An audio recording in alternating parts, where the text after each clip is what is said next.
Have you ever been in a place where you want to become fluent in English, and for that goal you have spent a lot of time on studying English and a bunch of English online lessons, but you haven't seen much progress in your English?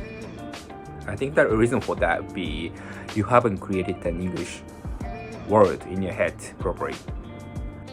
In your head, English has to be separated from Japanese. That's what I at least think. In that regard, like translating from Japanese to English whenever you want to say something doesn't actually make sense. Like in my opinion, you need to have an English word in your head that's separated from a Japanese word. Here's what I did to create an English word. And whenever I want to say something in English, I don't really have to think things in Japanese first, and just let my English words, English sentences out of my mouth smoothly. In order to create an English word in your head, I'm gonna talk about mainly 3 things that I do on a daily basis that I think will help you to improve, especially both listening and speaking skills. Okay, first off, YouTube. I watch YouTube contents a lot. It's almost like the part of my morning routine. I watch YouTube pretty much the first things in the morning. The reason for that is because you can actually, very naturally, get yourself immersed in the English environment very easily by watching YouTube contents. I know there are, the bunch of people who recommend watching YouTube contents in order to improve English. But my point is that, the main objective for doing that is you can learn a lot of natural words and expressions from YouTube contents. Have you ever felt like you are studying English vocabulary with your Japanese English textbook or something, but you don't really know how to actually put them in practice? You don't really know how to use them in a conversation. But by watching YouTube contents, you can get a better idea of how those words are actually used in a conversation. You can create an immersion very easily. So yeah, that's what I definitely recommend you doing.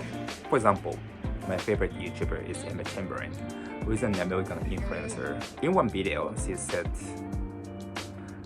she was talking about how she went viral first, and the interviewer asked her what type of video actually brought her into English YouTube world, and she was like, it was this video where I went to the store, I bought a bunch of stuff. So what she said is it was this video where I went to the store and bought some stuff. I think in Japanese school, the usage of this where is not actually taught, but actually the native speaker would use where in this way a lot. So that's how I'm saying that watching YouTube content is very beneficial to learn natural English expressions. Anyway, okay, moving on to the second point. Okay, the second point is online conversation lesson. If you don't have a lot of opportunity to actually speak English, it's very natural for you to feel uncomfortable to speak in English in public, let alone talking to somebody. So taking online lessons helps to lower the barrier of speaking English. So whatever platform is fine, as long as you feel comfortable to use. But the main point for that is just getting rid of the barrier of speaking English and talking to people from different countries. Okay, and if you can, reviewing it after taking a lesson is very effective, so that you can identify what you were able to say and what you were not. Okay, last but not least, the vocabulary is one of the most important segments that I definitely recommend that people do to improve their English, because if you don't really know words, you can actually express yourself in English. Vocabulary is very fundamental thing to say what you want to say in English, and I think it's easy to make it a habit to study vocabulary, and like compared to taking online lesson or something, because it doesn't cost you a lot, you know. Specifically, what I did to improve my vocabulary is I just bought a vocabulary book and I was just working on it.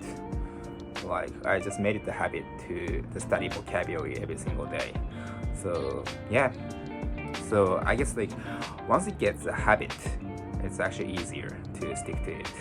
Another thing is that I also made it a habit to look up synonyms whenever I come across new words and expressions, so that you know what synonym means. Synonyms is like similar words. If you learn a word, develop. So what is the synonym of develop?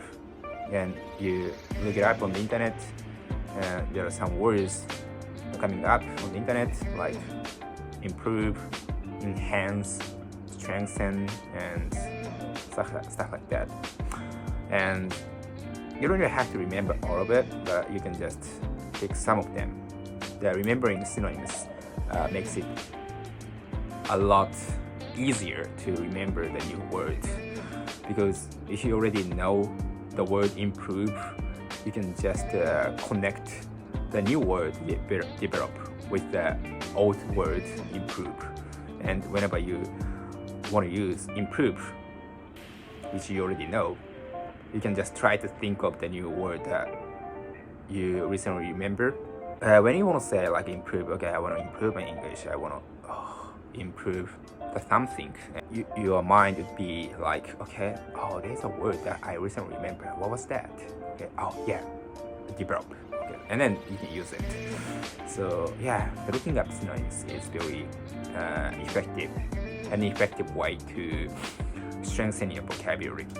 Yeah. Okay, this is an extra. I just didn't mean to add this extra to this video, but reading books or reading an article is very good, because there are a whole bunch of useful expressions in written articles. But if somebody asks me if I'm gonna recommend reading books to anybody, I don't think so, because to be honest, reading books is very hard, because you might get discouraged with a lot of unknown words. You have to pause every time you come across new word, and the map can be discouraging. So I don't really recommend it, but if you like it and if you want to try it, yeah, go for it. It's gonna be very beneficial, because the only detriment that I think about reading books is just it's too hard, but it's very beneficial. So if you have a passion, your passion is like very high enough to work on reading books, you can go for it. You should do that. 3 things that I wanted to share with you guys. Okay, there are 3 points mainly: YouTube, online conversation lesson, and vocabulary. So by studying vocabulary, you've got create a foundation in your head of English words and getting yourself ready for speaking English out loud. And then you're watching YouTube contents, and by doing that, you can get them better idea of how those words you learned are used in a natural conversation, and you're gonna be more confident in speaking English. And then English online lesson can help you lower the barrier of speaking English out loud, and you're gonna feel more comfortable to speak in English. So with those 3 things, you can become more fluent in English. So yes, try them out. Peace out.